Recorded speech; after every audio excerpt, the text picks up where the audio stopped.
Well, the audio is not great on Air Force One, but there you hear President Trump talking about his decision-making process. He's not going to tell us what that is yet, but he is concerned about Syria, and we are told he is considering military action against Syria after this chemical weapons attack. We can tell you that 2 U.S. Navy destroyers armed with Tomahawk cruise missiles are now within range.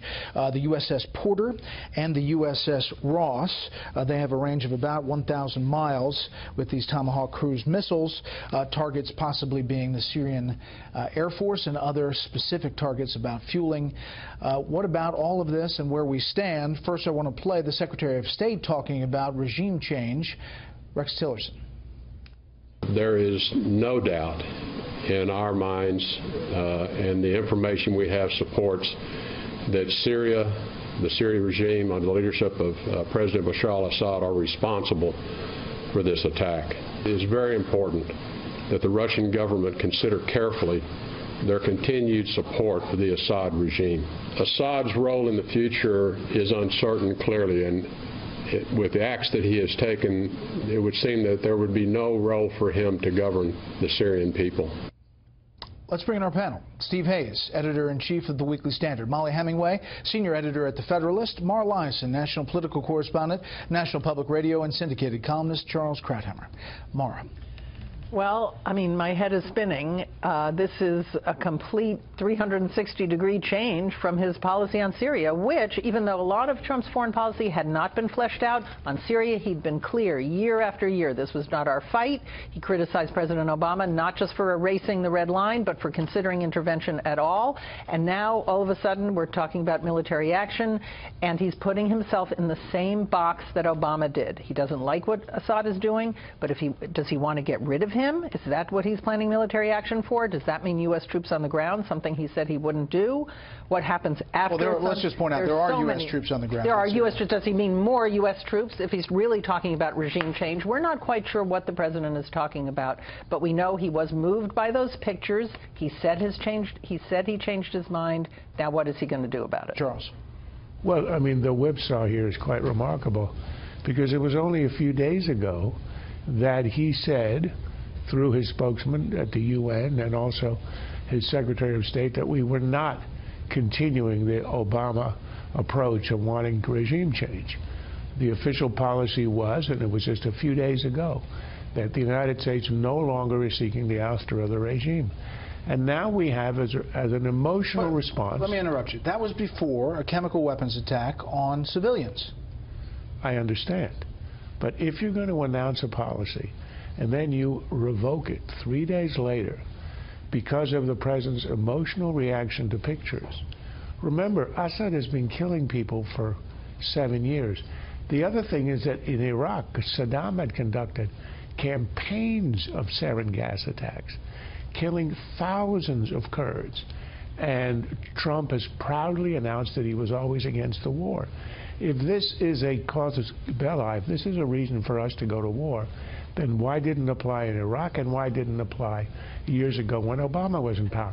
I'm not saying this is a mistake. I'm just saying that when the superpower changes its policy radically because the president is moved by pictures, you've got to wonder about the stability of the foreign policy. Well, I think the world, Molly, has been moved by pictures of chemical weapons attacks in Syria.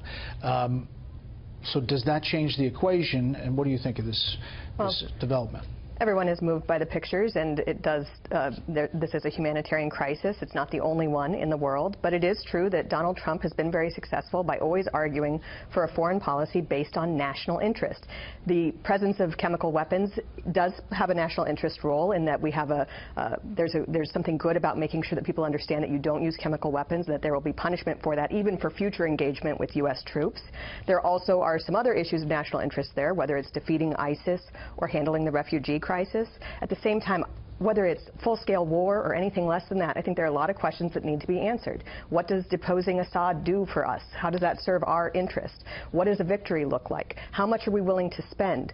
Are we prepared for how this might further deteriorate the relationship with Russia, or are we going to try to work with them?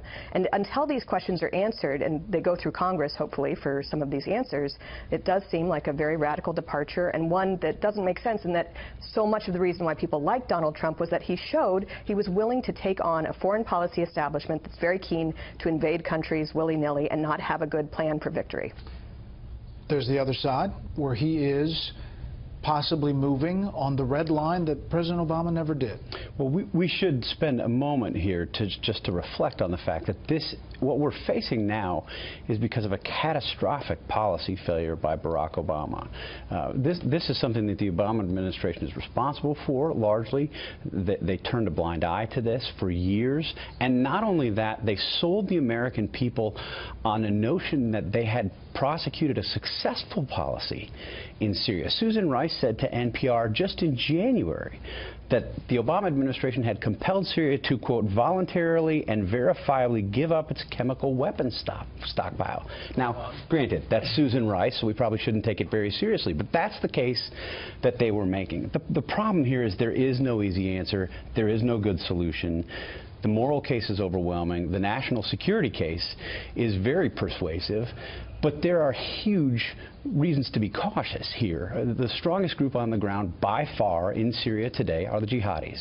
There's no question about that. If you look at the towns that they've taken, you look at Raqqa, taken by the jihadis. You look at Idlib, taken by the jihadis. You look at Deir ez-Zor, taken by the jihadis.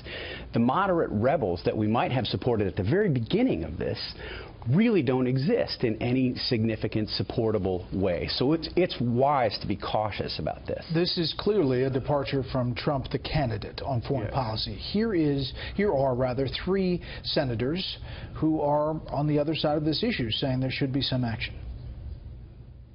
I believe the president can act without the permission of Congress if he chooses to launch strikes into Syria. President Trump, with the team he has around him, will make the right decisions. President Trump has to make a decision that's going to define his presidency one way or the other. If he acts decisively and responsibly, he can set the Mideast. He can get North Korea's attention, Russia's attention, Iran's attention. We should work with our allies where we can, but we have to work alone if we must. Bashar al-Assad has to go. I don't think the United States can be safe from the threats emanating from Syria with Assad in power. Now, Trump supporters, Charles, in the campaign would say these are neocons, these are people that want to get us into war, this is not where the country should be.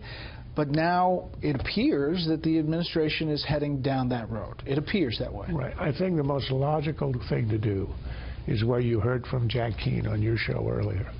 A single strike using tomahawks, so we're not going to get POWs shot down over Syrian territory. That sends a message, wipes out, at least for a time, the capacity of Assad to put aircraft in the air and to service them and to have runways that are working, as a way to send a message that we are trying to enforce the norm against the use of chemical weapons. To announce it or to insinuate that it's the beginning of a campaign to bring the regime down, I think, is a mistake. I think the biggest mistake was announcing a week ago that we were no longer interested in changing the regime. Why did we have to say anything? I think that simply invited this kind of arrogant aggression on the part of Assad, in the same way that in 1950 our Secretary of State said that South Korea was outside the zone of protection of the United States, and we got an invasion shortly afterwards. So the less you say, the more you do. Less is more from the Oval Office. Quickly, I want to talk about this meeting, which is huge tomorrow, with the Chinese president in Mar-a-Lago. Huge, and I think President Trump comes into the meeting with less time and less effort to figure out what exactly he wants.